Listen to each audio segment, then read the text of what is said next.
this is some of the things that Mama told me about the early years of her and Dad. Uh, when Mother was a young girl, Dad would pass by their house in a buggy, and she thought he was rich. And so she decided right then, she said, that's the guy I'm going to marry. And so in the process of time, my grandpa remarried and got a woman that was just pretty mean. And so she was kind of mean to the boys, my dad being one of them. And so my grandpa become worried that the boys might do something to his wife. So he gave Dad a horse and a saddle and $100 to leave. So he left, and when he left, well, that little woman over there made herself available where he could catch her. And so he did catch her, and they got married and settled down and was going to live happily ever after. Well, Dad, he went to work at a gin, and Mother was taking care of the house. And of course, then khakis was it. Khaki pants was the in rage. So that's what Daddy wore to work all the time. So Mother, she would, every time he'd take a pair of pants off, she'd grab them and put them in the pot and wash them. So she washed them so much that they turned kind of white. And the guys at the gin started calling him the Baker Man. And if you know Dad, you know he did not like that very well. But anyhow, they went on, and Dad, he was a pretty good fiddle player, and Mother played the guitar, and they played for square dances and had a lot of fun, and was doing well until here the kids started coming along. And but Dad, it seemed like he felt like that when he'd come home and open the door, a bunch of little mouths would just fly open like that. And he was under pressure all the time, and he got to thinking that now those kids has got to eat 3 times a day. Mm-hmm. And so he was felt kind of pushed. And as you all know, he lived in a hurry, stayed in a hurry most of his life. I think he was kind of uncomfortable anywhere except at home. He didn't have any education to speak of, and his comfort zone was back to the very basics of farming. He farmed with mules and horses and plows.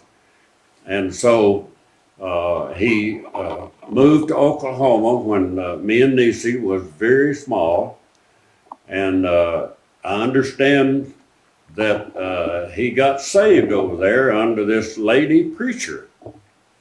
Now, I never really approved of lady preachers and lady teachers, but I couldn't say a whole lot about that because that's where Dad got saved.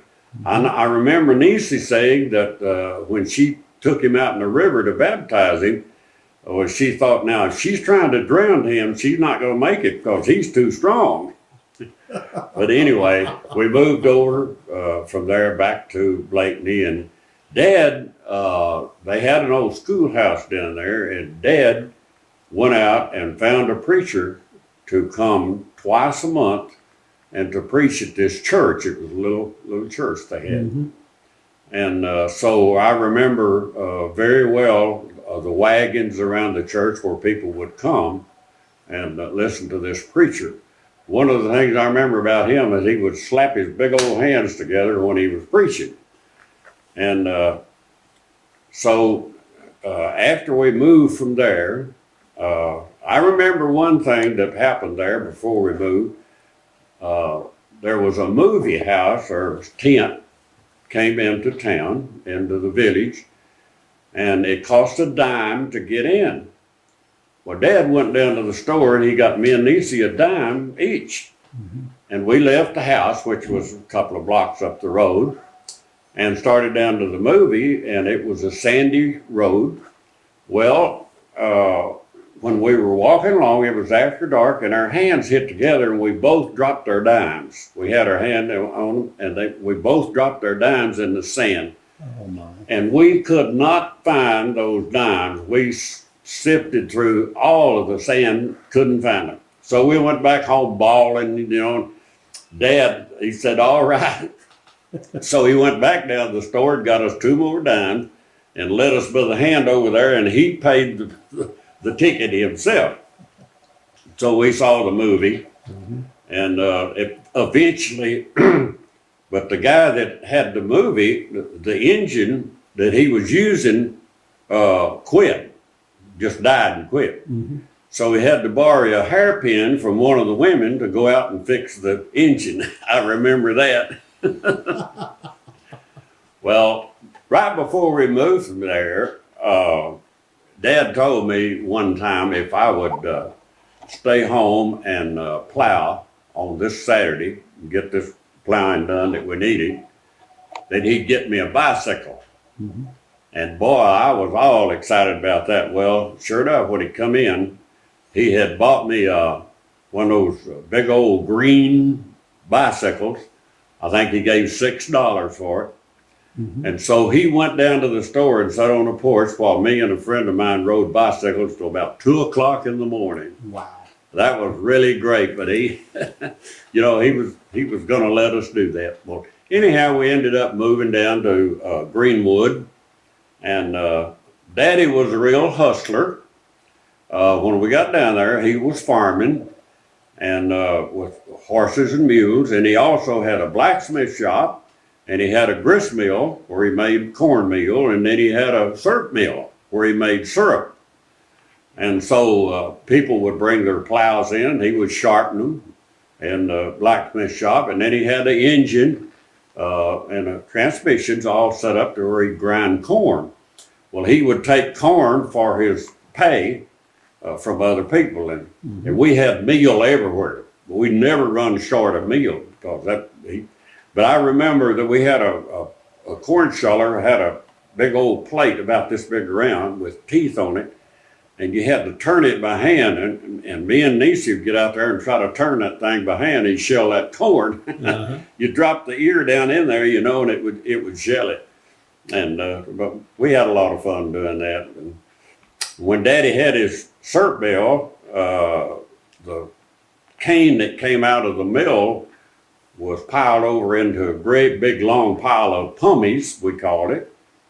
And the cows would come up and eat the pummies because they was kind of sweet, and they'd chew a tunnel back up in there. Sometimes you'd walk out and you'd just see their tail end sticking out. As far as finding things to do and maybe to make $1 or $2, he had his grist mill, and he would make cornmeal and take corn for his pay, and had his syrup mill. He'd make syrup, and he would people would bring the cane, and he would make their syrup, and they would pay him a certain amount of it, and then he'd sell it, and I think he was getting about $1.10 a gallon for it. And he had sometimes 200 and 300 gallons that he would sell to these companies that would come and buy it. He had a good sized barrel, and he would fill this barrel up with syrup, and he set it out on the front porch in a little cradle with a spigot on it, and the people from all around the country would come, whether we were there or not, and they'd get him a little bucket of that syrup. He just set it up there for the community, you know. Okay. And so I thought that was pretty good, but he wanted to do that. I remember one time he had an old truck, and it was real cold in the winter, and everybody was broke. Well, they had a sawmill cutting timber up there, and they would cut the slabs off the side of the logs. Well, he'd back his truck under there when those slabs was coming up the ramp, you know, and falling, and just fill that truck up with slabs. And then we'd drive down in Cuttertown, and the people that would want $2 worth, well, he'd throw them off a bunch of slabs, and they can cut them up themselves, you know, and burn them for wood. Yeah. And it was pretty good. We made a few dollars like that, you know. Yeah. And but it was pretty neat. They had a long life, I guess you could call it. But Dad was pretty good with the fiddle, and Mother played the guitar, and they played for dances. And my Uncle Ed tells me that Daddy was good at one time, really a good fiddler.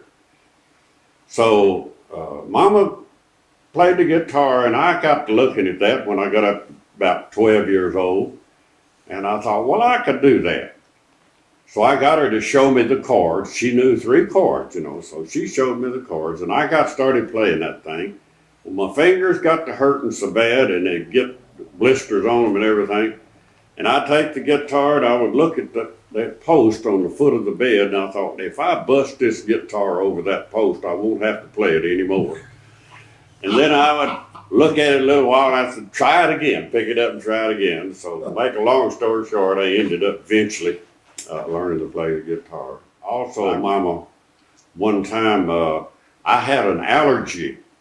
Years later, I found out it was an allergy to oak, and we used oak all the time, but at that time, all I do is sniff, and I went around all day long sniffing.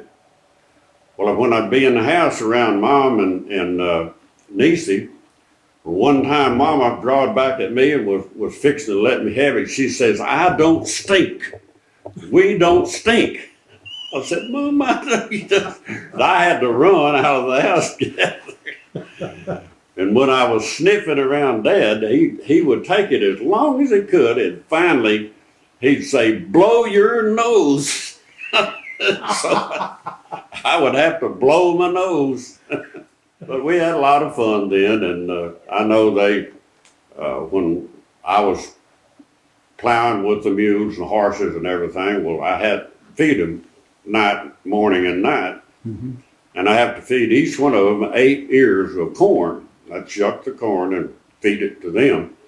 Well, when I'd shell off a little of the corn and put it in my pocket, and then get a little chip of salt off of the block salt that the stock used, and slip it in there, because in the morning, Dad would eat so fast, throw his food down so fast, I didn't have time to eat, because I couldn't even chew mine that fast. So I'd have to jump and run with him. Well, during the day, I'd just throw a few grains of corn in my mouth and eat it. Lick a little bit of that salt, boy, and it was good. Yeah. Well, Niecy and the rest of them said, okay, he's out eating with the horses. That accused me eating with the horses. And they was right, I was. But anyway, we had a lot of fun there. And me and Niecy, we kind of grew up first.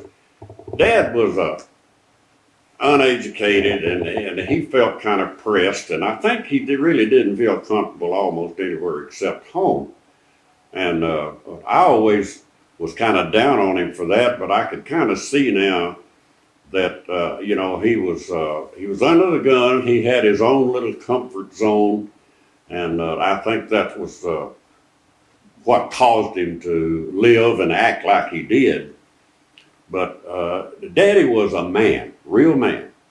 He was brave, and I knew that. Now, when he was a young boy, they were walking, him and a couple of friends was walking down the railroad track, and this bigger boy was picking on him. Well, he happened to look down on the track, and there was a big old nut come off of a boat laying down on the ground. And he got that nut, and he hit that guy right there behind the ear on the head, and that guy hit the ground just like that. Good grief. He didn't give him any more trouble. Yeah. But he was quite a man. We had a lot of things that we did before I left home, and he was trying his best to train me to grow up and everything, but I think he failed. I don't think I ever made it, but he tried. And I remember one time we were walking down through the brush, going out hunting, and I started barreling down through there, and Dad put his elbow out and top of me and said, wait a minute. He took his gun barrel and pulled the grass back, and there was a old cottonmouth about that big around laying down there. And I'd have stuck one foot down there, boy, he'd have took my foot off just about. But oh my.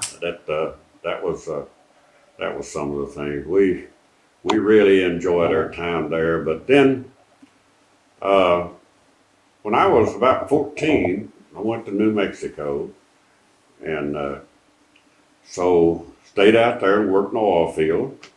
And a couple of years, Dad and Mother moved out there, and they opened a laundry. They had a laundry out there. They run that for a couple of years. And so they've eventually moved back. Well, they told me, the kids told me, that when they got back to around Vernon, they were pulling bowls out there in West Texas. And so Mama said, I'm not moving another step. I'm staying right here.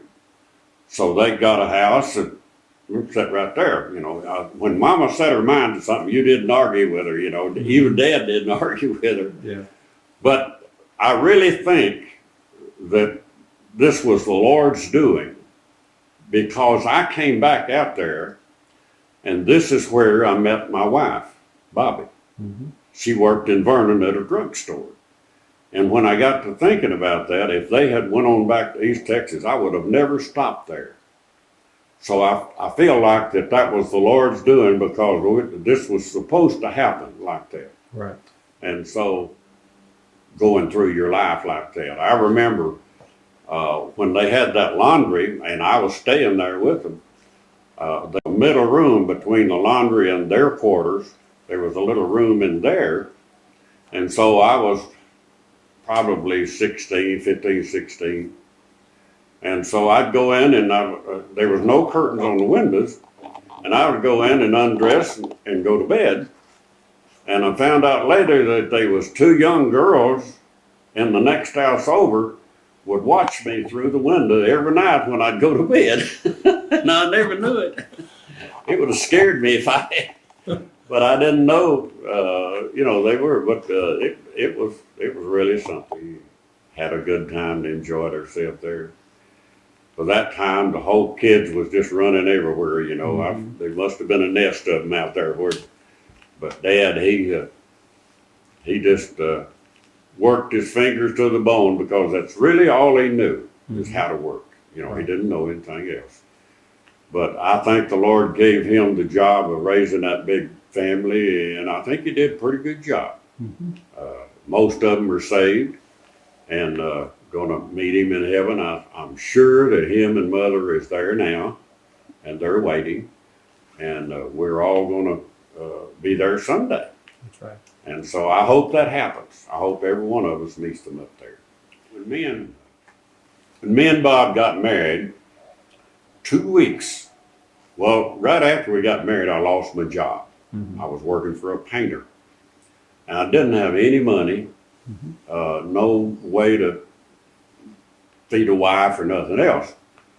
Well, my brother-in-law, Milton Spruill, had come out of the service. Well, he didn't have a job either, so he went back into the service. Well, at the same time, I decided to go into the Air Force, so because she could draw $50 a month, and then I'd have a job. And this was 2 weeks after we got married. Wow. That was terrible, but so anyway, I left to go to the Air Force, and 2 days later, the guy come looking for me to get my job back. Oh, no.